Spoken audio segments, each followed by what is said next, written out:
Hi, Pop-Tarts, back for the Quarantine Read Aloud series, chapter book edition. Today, we will be reading the conclusion of Roald Dahl's The Witches, chapter 22. Chapter 22 is entitled, It's Off to Work We Go. For supper that evening, my grandmother had a plain omelet and one slice of bread. I had a piece of that brown Norwegian goat's milk cheese known as Joist, which I had loved even when I was a boy. We ate in front of the fire, my grandmother in her armchair and me on the table with my cheese on a small plate.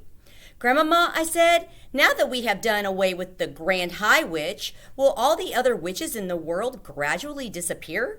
"I'm quite sure they won't," she answered. I stopped chewing and stared at her. "But they must," I cried. "Surely they must." "I'm afraid not," she said. "But if she's not there any longer, how are they going to get all the money they need? And who is going to give them orders and jazz them up at the annual meetings and invent all their magic formulas for them? When a queen bee dies, there is always another queen in the hive ready to take her place," my grandmother said. "It's the same with witches. In the great headquarters where the Grand High Witch lives, there is always another Grand High Witch waiting in the wings to take over should anything happen." "Oh no," I cried. "That means everything we did was for nothing? Have I become a mouse for nothing at all?" "We saved the children of England," she said. "I don't call that nothing." I know, I cried, "but that's not nearly good enough. I felt sure that all the witches of the world would slowly fade away after we had got rid of their leader. Now you tell me that everything is going to go on just the same as before?" "Not exactly as before," my grandmother said. "For instance, there are no longer any witches in England. That's quite a triumph, isn't it?" "But what about the rest of the world?" I cried. "What about America and France and Holland and Germany? And what about Norway?" "You must not think I have been sitting back and doing nothing these last few days," she said. "I have been given a great deal of thought and time to that particular problem." I was looking up at her face when she said this, and all at once I noticed that a little secret smile was beginning to spread slowly around her eyes and the corner of her mouth. "Why are you smiling, Grandmama?" I asked her. "I have some rather interesting news for you," she said. "What news?" "Shall I tell it to you right from the beginning?" "Yes, please," I said. "I like good news." She had finished her omelet, and I had had enough of my cheese. She wiped her lips with a napkin and said, "As soon as we arrived back in Norway, I picked up the telephone and made a call to England." "Who in England, Grandmama?"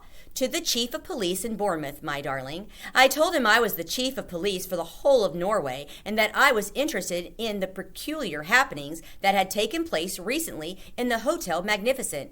"Now, hang on a second, Grandmama," I said. "There's no way an English policeman is going to believe that you are the head of the Norwegian police." "I am very good at imitating a man's voice," she said. Of course he believed me. The policeman in Bournemouth was honored to get a call from the chief of police for the whole of Norway. "So what did you ask him?" "I asked him for the name and address of the lady who had been living in room 454 in the Hotel Magnificent, the one who disappeared." "You mean the Grand High Witch?" I cried. "Yes, my darling. And did he give it to you?" "Naturally he gave it to me. One policeman will always help another policeman." "By golly, you've got a nerve, Grandmama." "I wanted her address," my grandmother said. "But did he know her address?" He did indeed. They had found her passport in her room and her address was in it. It was also in the hotel register. Everyone who stays in a hotel has to put a name and address in the book. "But surely the Grand High Witch wouldn't have put her real name and address in the hotel register," I said. "Why ever not?" my grandmother said. "Nobody in the world had the faintest idea who she was except the other witches.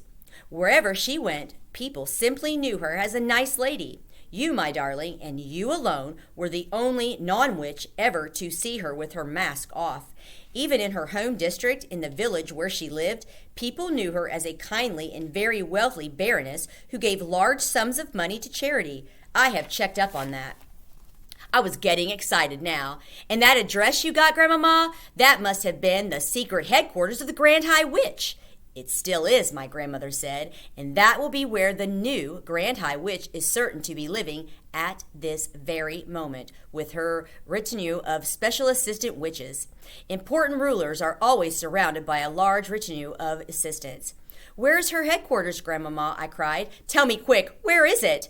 It is a castle, my grandmother said, and the fascinating thing is that in that castle will be all the names and addresses of all the witches in the world. How else could a Grand High Witch run her business?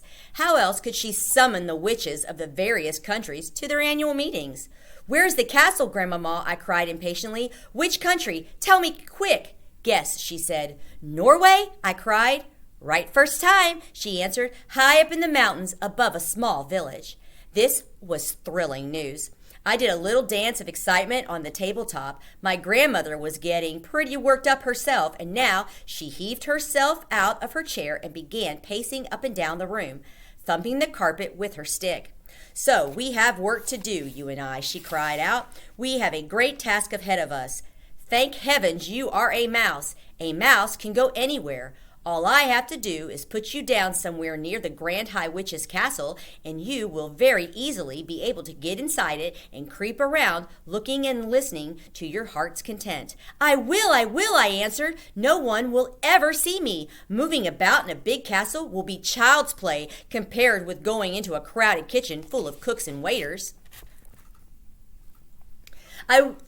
You could spend days in there if necessary, my grandmother cried. In her excitement, she was waving her stick all over the place, and suddenly she knocked over a tall and very beautiful vase that went crashing onto the floor and smashed into a million pieces. Forget it, she said. It's only Ming. You could spend weeks in that castle if you wanted to, and they'd never know you were there. I myself would get a room in the village, and you could sneak out of the castle and have supper with me every night and tell me what was going on. I could, I cried, and inside the castle I could go snooping around simply everywhere. But your main job, of course, my grandmother said, would be to destroy every witch in the place. That would be the end of the whole organization. Me? Destroy them? I cried. How could I do that? Can't you guess? She said. Tell me, I said. Mouse maker, my grandmother shouted. Formula 86 delayed action mouse maker all over again. You will feed it to everyone in the castle by putting drops of it into their food. You do remember the recipe, don't you? Every bit of it, I answered. You mean we're going to make it ourselves? Why not, she cried. If they can make it, so can we. It's just a question of knowing what goes into it. Who's going to climb up the tall trees to get the Gruntel's eggs? I asked her. I will, she cried. I'll do it myself. There's plenty of life in this old dog yet. I think I'd better do that part of it, Grandmama. You might come a cropper. Those are just details, she cried, waving her stick again. We shall let nothing stand in our way. And what happens after that? I asked her. After the new Grand High Witch and everyone else in the castle have been turned into mice, then the castle will be completely empty, and I shall come in and join you and— Wait, I cried. Hold on, Grandmama. I've just had a nasty thought. What nasty thought? She said. When the mouse maker turned me into a mouse, I said, I didn't become just any old ordinary mouse that you catch with mouse traps. I became a talking, thinking, intelligent mouse person who wouldn't go near a mouse trap. My grandmother stopped dead in her tracks. She already knew what was coming next. Therefore, I went on, if we use the mouse maker to turn the new Grand High Witch and all the other witches in the castle into mice, the whole place will be swarming with very clever, very nasty, very dangerous, talking, thinking mouse witches. They'll all be witches in mouse's clothing, and that, I added, could be very horrible indeed. By golly, you're right, she cried. That never occurred to me. I couldn't possibly take on a castle full of mouse witches, I said. Nor could I, she said. They'd have to be got rid of at once. They'd have to be smashed and bashed and chopped up into little pieces exactly as they were in the Hotel Magnificent. I'm not doing that, I said. I couldn't anyway. I don't think you could either, Grandmama, and mousetraps wouldn't be the slightest use. By the way, I added, the Grand High Witch who did me in was wrong about mousetraps, wasn't she? Yes, yes, my grandmother said impatiently, but I'm not concerned with that Grand High Witch. She's been chopped up long ago by the hotel chef. It's the new Grand High Witch we've got to deal with now, the one up in the castle and all her assistants. A Grand High Witch is bad enough when she's disguised as a lady, but just think of what she could do if she were a mouse. She could go anywhere. "I've got it," I shouted, leaping about a foot in the air. "I've got the answer." "Tell me," my grandmother snapped. "The answer is cats." I shouted, "Bring on the cats!" My grandmother stared at me. Then a great grin spread over her face and she shouted, "It's brilliant! Absolutely brilliant!" "Shove half a dozen cats into that castle," I cried, "and they'll kill every mouse in the place in 5 minutes. I don't care how clever they are." "You're a magician," my grandmother shouted, starting to wave her stick about once again. "Look out for the vases, Grandmama." "To heck with the vases," she shouted. "I'm so thrilled, I don't care if I break the lot." "Just one thing," I said. "You've got to make absolutely sure I'm well out of the way myself before you put the cats in." "That's a promise," she said. "What will we do after the cats have killed all the mice?" I asked her. "I'll take all the cats back to the village, and then you and I will have the castle completely to ourselves." "And then," I said, "then we shall go through the records and get the names and addresses of all the witches in the whole wide world."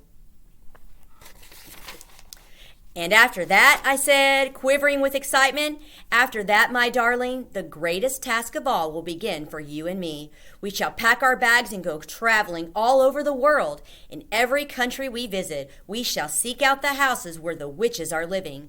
We shall find each house one by one, and having found it, you will creep inside and leave your little drops of deadly mouse maker in the bread, or the cornflakes, or the rice pudding, or whatever food you see lying about. It will be a triumph, my darling, a colossal, unbeatable triumph.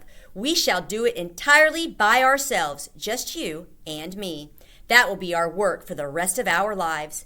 My grandmother picked me up off the table and kissed me on the nose. "Oh, my goodness me, we're going to be busy these next few weeks and months and years," she cried. "I think we are," I said, "but what fun and excitement it's going to be." "You can say that again," my grandmother cried, giving me another kiss. "I can't wait to get started." And that, my friends, is the end of Roald Dahl's The Witches. I hope you loved it, and I hope you pick up another one of Roald Dahl's books and enjoy it just as much as this one. Have a great day, and we'll see you next time.